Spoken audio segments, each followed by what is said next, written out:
Hello and welcome back to the KCC channel. I'm Rob, and today we're going to be jumping into some ProRevenge. Now, before we start, in our video on Saturday, I said that we'd give away another KCC t-shirt if we hit 1,000 likes. So we're way over 1,000 likes on that video, so let's pick another KCC t-shirt winner. Here we go. And the winner is Soulless Gamer. Now, Soulless Gamer, pay attention at the end of the video today for instructions on how to claim your t-shirt. Now back to the ProRevenge. Our first story comes to us from eGrant03. Bully me into selling you my car? You pissed off the wrong mama bear. Let's jump right in. So about 8 years ago, I'm selling a used car. Engine light was on, the AC needed recharging, and the fuel pump or something was out. So I go to my local trusted sales site. Ad goes up with a few pictures and the words, "I work weird hours, so I may not be able to accept a phone call. Please only text me." Yay to working swings and midnights, right? 'Twas actually college classes, but same thing for me. So a few days in, I get a pretty standard text. "Hi, I'm Matt. Is your car still for sale?" Matt isn't his real name, but you get the idea. So text back that it is. A few standard texts about price. Why is the engine light on? Who did you get the quote from? I listed an approximate price on the repairs as quoted from my trusted mechanic and whatnot, and go back and forth. The next day I get a text from him saying, "Are you gonna take all your crap out of the car before you sell it to me, or is that my job?" Unwarranted hostility? Really? WTF, man. He's not the only interested party, so I text him back, "I'm not selling the car to you, so don't worry about it." I never said I would sell it to him. He never asked if he was the only interested party, and others were arranging test drives already. I didn't need him and his less than full price, partial commitment. And the crap he was complaining about is 3 textbooks and a bag I keep clothes in. 4 things. This guy didn't like to take no for an answer and starts calling and texting about how my car's paint is peeling. True, but the pics and description said so. And how dare I ask so much, $1,000 for a piece of crap car? I started replying for a time, telling him he wasn't going to get the car, that I had other interested buyers, so he didn't need to worry about it, etc. Then things got personal. This site gave you the option to link to Facebook so you could post it at both places at the same time. So I didn't have my privacy settings turned down as it was still early into Facebook's absolute reign, and I actually trusted them at the time. Silly me, I know. I hadn't anticipated that he would be able to find my info through the website's post and find my name, my location, pictures of my kid, my mother-in-law's obit, etc. Surprise me, he did. He starts to text me about how I should be ashamed of myself for saying no to him, a muscular dude, and me being a quite round female. He included a picture in one text, and he wasn't the muscular built man he claimed to be. He looked like a beanpole with 2 ab muscles, so WTF, dude. He asked me if I even knew everything about cars or if I made the post while on my period, so I didn't know what I was talking about. He texted that I should be lucky I was already married, or else he would come to my house and show me how a real man handles a little bee. He got close, but he didn't have an address, and the way my address pulls up on GPS, he would never find my apartment, thankfully. Small side info, since I was in college at the time and needed a more flexible schedule, I worked as a school crossing guard. Every 2 weeks or so, we'd go in to sign our time cards in order to get paid. This crossing guard gig was a hire through my local PD. Not all crossing guard gigs are the same, but this one was. During one of the visits into the office, I was using my phone while I was waiting for my boss to get to me, my name being low in the alphabet. I hadn't yet blocked the dude as it hadn't been long since this started, and I was hoping it would fizzle on its own. I didn't check my phone in class, choosing to turn it off to avoid ADHDing on it the entire day, and I was often flooded with several hours of text all at once. What I saw on my phone drove me over the cliff. He started texting about pictures I had posted on Facebook about my 8 or 7-year-old son. He had just majorly crossed the line. The cleanest version of his text included things like, "Your kid is just as ugly as you are. I hope you don't plan on him leaving home to get a wife anytime soon." And how a smudge of dirt on his face from a day at the zoo looked like I beat him. I didn't sell you a car, and you're taking out your rage by threatening to hurt me and accuse me of beating my kid? Oh, heck no. Apparently, I was loud when I said what I did because my boss stepped right over to me next and asked what was wrong. Great person, 10 out of 10, would boss again. I told her that I was getting these abusive texts from a rando that tried to buy my car. I told her I was about to erase the text and block him, but she's like, no, wait, don't do that. Let me see your phone. So happy I didn't delete them because this next part still makes my heart sore. I offer and she takes my phone, reading all the sick and vile things he texted to me. She tells me to wait until she's cleared the lobby of other crossing guards, so I do. She then tells me to follow her behind the security doors at the police station, still having my phone. I don't know what's happening, but I liked and trusted her, so I do. I follow her back to her office where she works on her computer, referring to my phone on occasion. She asks if all I have is the phone number or if I got his name too. I tell her I only got a first name and scroll to the text where he introduced himself. A semi-uncomfortable amount of time later, she hands back my phone. Something to mention, my boss isn't just administrative. I didn't know it at the time, but she's a full-on lieutenant in the local PD. She came up the ranks from patrol, moving to a position where she exclusively investigated child, elder, and disabled abuse complaints before moving into her current desk position. Needless to say, she didn't take people threatening harm to kids lightly. Because I hadn't blocked the number, I still had the text messages with the dude's name, and she had used it to cross-search him and the phone number.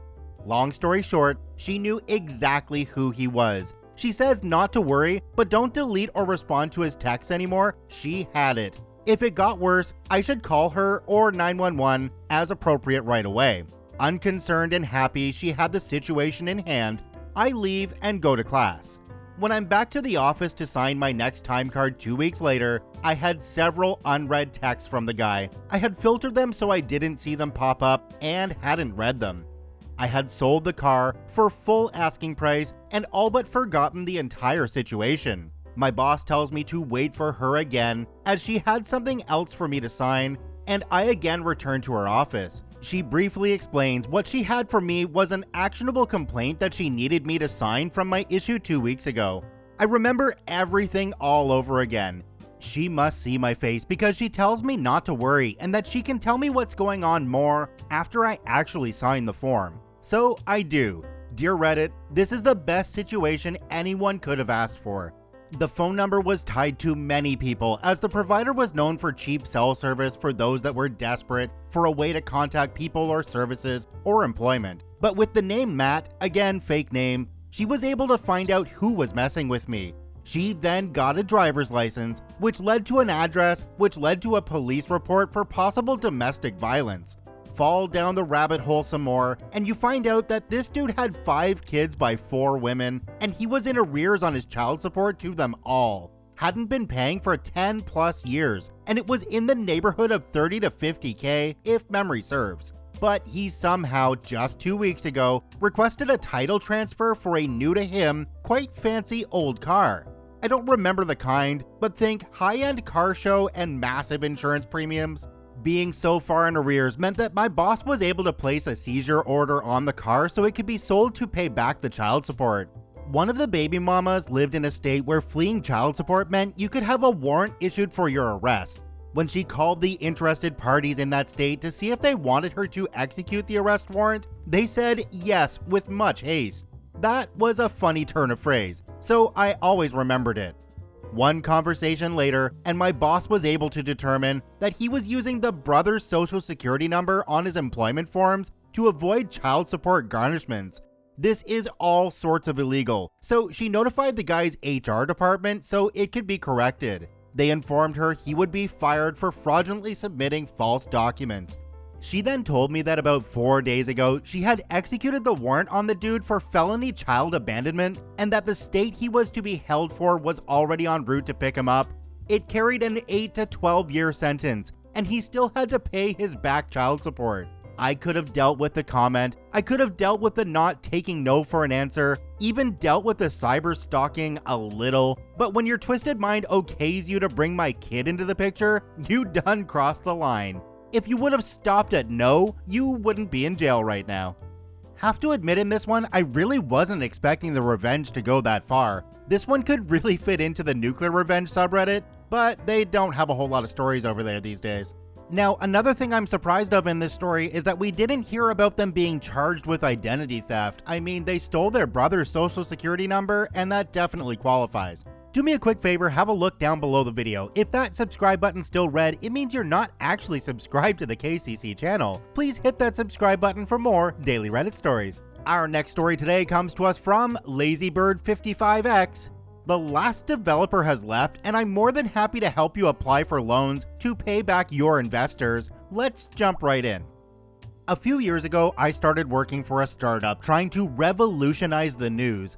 I was the first dev they hired, and since I needed the experience, I took an incredibly low salary.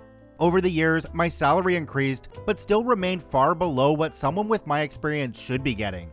As we hired more devs and investors came in, the CEO started indulging in sports cars and fancy sneakers while the team watched. It was early 2021, and there were 7 developers now, including myself. We were working basically round the clock to push the product out, but constant changes meant delays, and impossible deadlines meant lots and lots and lots of bugs. Realizing that my responsibilities had jumped and the company had a duck ton of money in the bank, I asked for a modest 45% raise, which would still land me below what I should have been getting. The CEO literally laughed in my face and said no. On that exact same day, a cold day in May, I drafted my CV and started applying for work. The next day, I had a few responses, and within the week, I had done quite a number of interviews. As soon as the first company sent me a contract, I reviewed it, and boy did I not believe the numbers. Signed and sent it back after about 3 hours of receiving it. I knew my departure would leave a void since the company was too greedy to even get us proper laptops, and I was using my own. Made sure to erase every little thing before leaving. That's right, any code that was not deployed, I erased. The smart ducks decided GitHub for Teams was too expensive. The service costs an unbelievable $21 per person per month. As a result, there were no backups. The day after I resigned, I told my team I was out, and realizing how underpaid and overworked they were, they also did the same, started looking, and then left. The smart CEO only began to realize that this fancy app wouldn't be built when there were 2 guys left, and that was after one guy tendered his resignation. I have to admit, I did have to work extra hours finding gigs for some of these guys, but seeing them all leave and having them call at night begging me to come back was worth it. A week ago, I heard they hired an HTML pro with a year of experience or something to build their app from scratch. 2 days ago, he also left, and according to some staffers who are still around, the investors want their money back. Some of the money apparently came in from some colorful characters. As I write this, I can't help but smile, knowing how the greedy fat duck is getting what's coming to him. So let's see, you were underpaid for a while, you asked for a raise, you didn't get it, you applied somewhere else and left the company, but in the process, you took a bunch of people with you, deleted all your files, and basically shut the company down. Way to go. Our last story for today comes to us from TeddyBearDom79, a crappy warehouse. Let's jump right in. So my life has been in the crapper for a while now, but a tiny bit of revenge can feel really good. It does not end what I'm going through and is only a small chapter, but still. So with COVID crap going on, I was working some small jobs just to stay working. Namely, I was working at Walmart and also at Lowe's. Well, as things eased up a bit more, job opportunities opened up, and I interviewed for a warehouse manager at a company I will call Neurotic Co. to protect the identity of those involved. I was immediately offered the job, though at a pay rate I thought was a joke for a manager. Still, it was much better than Walmart. They put me on an hourly rate of pay and gave me a 50-hour week schedule to meet my minimum income expectations. The pay was insulting in some ways because of the range of things the owners wanted me to be able to do, including welding, plumbing, electrical, and carpentry, all on top of managing.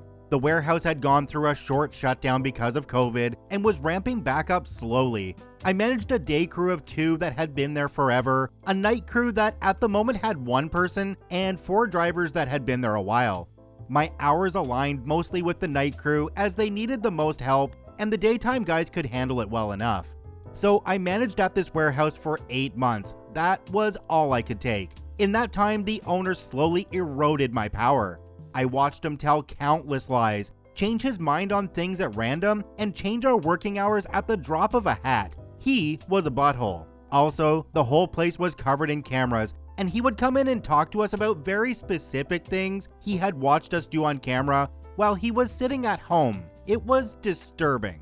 Turnover was huge as the owner would simply piss people off and they would leave. It made my job impossible. But the other managers would tell me, hang in there, he will be gone soon. Eventually, I had a crew that was loyal and worked for me. The only problem was, if I was not in, they would call out to avoid working with the owner. Then, finally it came. The owner was supposed to move to Florida to be near his grandson. His wife was making him. I think he wanted to stick around just to run the business into the ground. A couple days before he left, the owner took me aside and gave me a huge write-up for all sorts of done crap that was untrue, and then yelled at me for an hour, saying things like, "I bet you're still sitting there thinking, how can this place make any money without me? Well, I was successful before you all by myself," and so forth.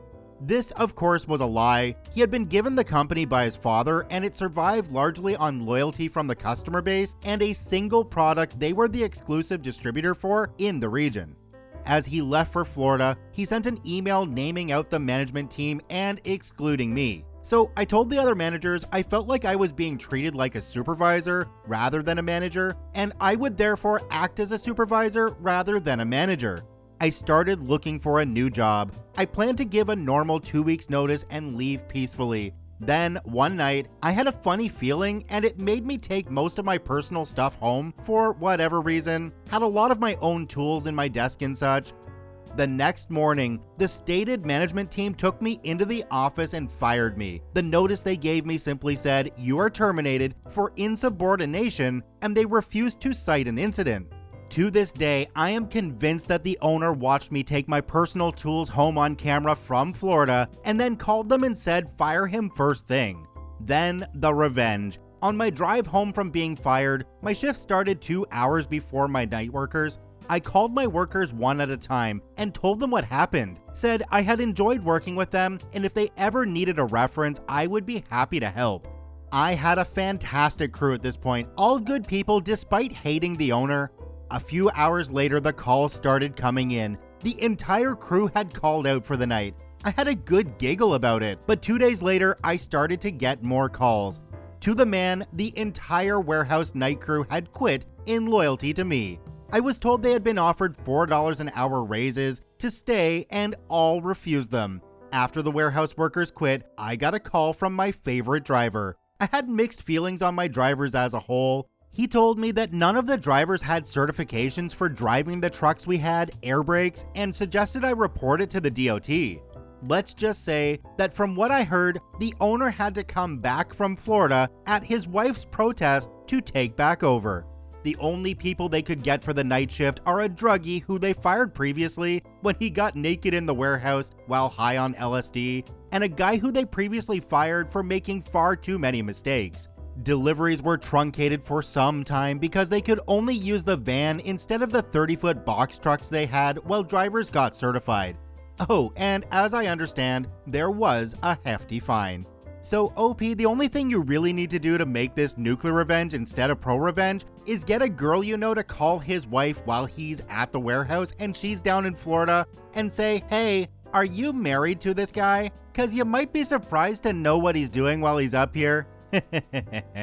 Oh, that would be epic. Alright, some instructions for Soulless Gamer. You need to go to the About tab on the KCC YouTube page, find my email address, and send me proof that you own that account. I need a screen showing you logged into it. Then I'll get your details and we'll send you one of those wonderful KCC t-shirts. You have 48 hours to do this, otherwise the t-shirt's gonna go to somebody else. Check out all 3 OPs at the links in the description down below. Thanks for watching, have a wonderful day, and we'll see you tomorrow.